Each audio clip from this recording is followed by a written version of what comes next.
Shri Sharda school news પોડકાસ્ટમાં આપનું સ્વાગત છે.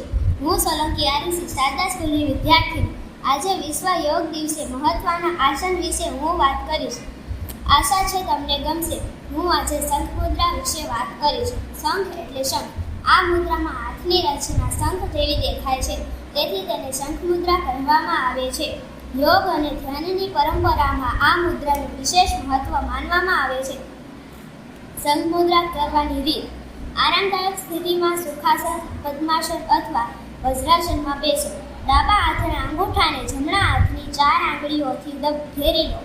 જમણા હાથનો અંગૂઠો ડાબા હાથની મધ્યમાં આંગળીના ટેરવાને સ્પર્શે તે રીતે રાખો. બંને હાથની છાતીની સામે રાખો.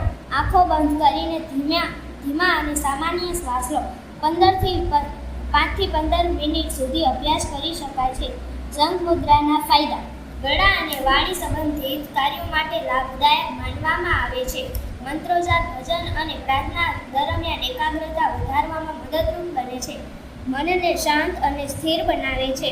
ધ્યાન દરમિયાન આંતરિક શાંતિનો અનુભવ કરાવે છે. આત્મવિશ્વાસ અને સ્પષ્ટતા અભિવ્યક્તિમાં સહાયક બને છે.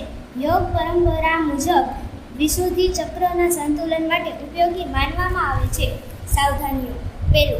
હાથમાં દુખાવો અથવા આંગળીઓની ગંભીર તકલીફ હોય તો સાવધાની રાખવી. 2. આંગળીઓને ખૂબ જોરથી દબાવવી નહીં.